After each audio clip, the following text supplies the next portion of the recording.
Hello everyone, we're back with another end of year video, and this time it's the worst of 2023.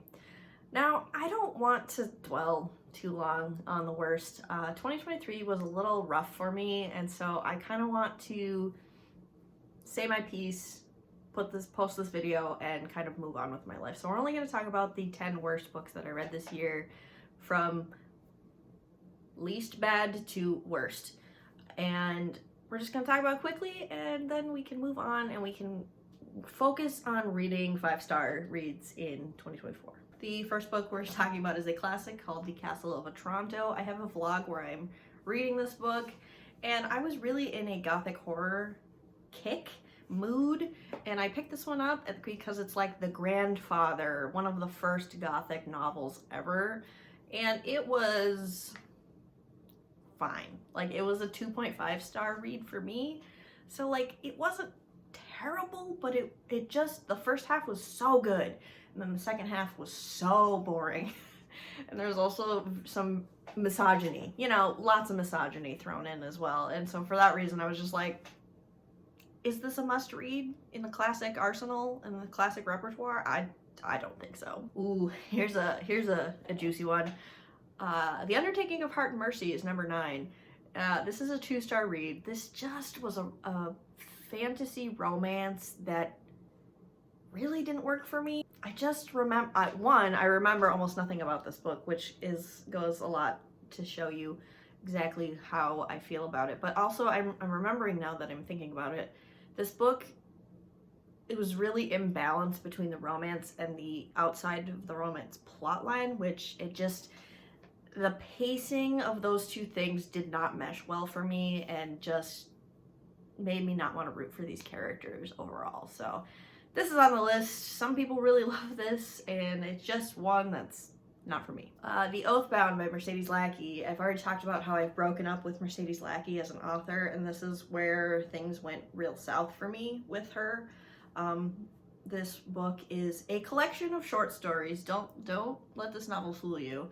It's a collection of short stories about these two women running around serving justice to evil men who do bad things to women. And so, as you can imagine, there's a lot of sexual assault in this book. And there is a particular scene where they transform a rapist into a woman and then send the rapist into a flock of men to be R-worded by them as a punishment. And no, that's not okay, and really bothered me. So just be warned, if you do try to pick up this series and Mercedes Lackey in general, rape is a theme in a lot of her work. I feel bad about not liking this one. The Ballad of Black Tom by Victor LaValle. I just didn't feel anything about this book. Like, it wasn't, I just was listening to it and I just couldn't, it's a horror novella reimagining of an H.P. Lovecraft character, and it just, like, maybe I didn't have the context I needed. I haven't read that H.P. Lovecraft story, so it's possible that I'm just missing some of the nuance here. So I'm totally blaming myself for this one, but I just didn't get this one. Like, I didn't get it, and that's on me. Black Water Sister by Zen Cho, which I also feel bad about not liking, specifically because this is a book club pick for a real life book club that I have with my siblings, and we all hated it. This was a 2-star read. This is about a young woman who moves back to Malaysia with her family. She's lived in America her whole life, and she's haunted by the ghost of her grandmother, like, in her head. And the big reason we all struggled with this book so much is because this is really the grandmother's story and not our main character's story. So it really did not work as a narrative, in our opinion. So there just was pacing issues. The narrative structure was all wrong and just didn't work for us. The sapphic romance in here was odd, and just nothing really clicked for us in this book. Now we have a manga, Fangs Volume 1 by Billy Bali. Sorry, I cannot say that name. This is a vampire erotic romance manga. Essentially, my big issue with this is there's some dubious consent happening with the sexual content here. The one vampire is basically charming the other vampire into a mood to get him to, you know, do the deed with him. I was really uncomfortable by that. They kind of explain it away in the text, but it just made me personally really uncomfortable, and it was just like a hard no for me personally. Ooh, a T. Kingfisher that I didn't like is Origin Story. This is a short story by this author, and I gave it 1.5 stars, and this, to me, is not a story, if that makes sense. Like, I know it's a short story, and I don't read a ton of short stories, so maybe I'm not accurate in this assessment, but I feel like a short story should still tell a story. Something should happen, and just nothing really did. I don't even want to tell you what it is. I don't recommend it. I don't think you need to read this one. It just did a whole lot of nothing. Then we have This Town Sleeps, which is a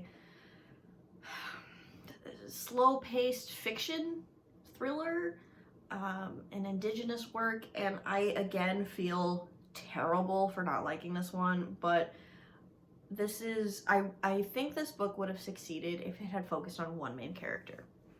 This has so many points of view to try to tell this like very complex story, and I don't think it worked. I think it would have been better if it was focused on our main character and had more of an emotional impact.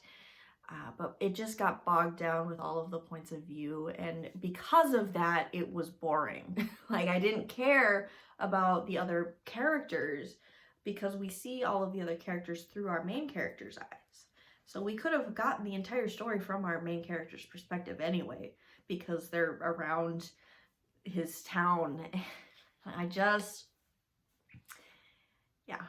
Sadly, this was a no-go for me. Now we've got two left to talk about, and I do mean tea, I do mean shade. I am throwing all of the hate for these two. Mafia Mistress. Oh boy, I tried something new and it didn't work. So if you like mafia romances, click away. Good for you. I'm so happy that there is a niche out there for you. This was so bad though, for me personally. I didn't like the romantic dynamic. This is like a barely legal young woman who's like 18 or 19 and an older man in his, I think he's 40. He's a dom, and not, I didn't like the kink dynamic here. Was, in my opinion, abusive. So there's a very fine line in kink when you have a dom sub relationship between a healthy relationship and an abusive relationship, and this veered into the abusive.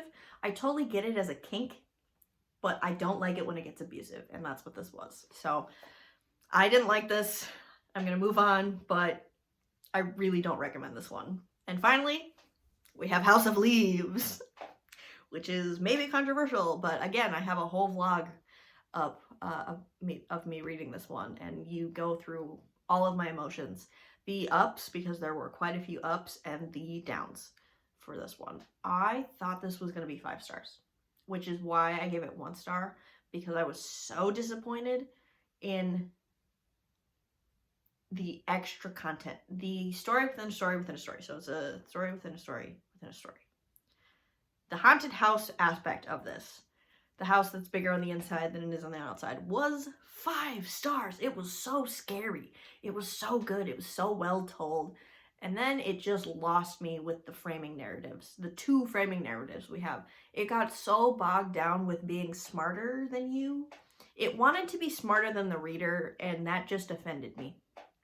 It was misogynistic and pretentious, and I didn't like that. So because it disappointed me so much, I gave it a 1 star, and I actively hate it and got rid of the book, Woof. Those are the 10 worst books I read this year. I'm sorry if you love these. They're just not my personal reading taste. We'll leave it at that. What are the best books you read this year? I would love to know. I have a video of my best books, and I want to focus on the positive in 2024. Thank you so much for watching, and I will see you in another video very soon. Bye.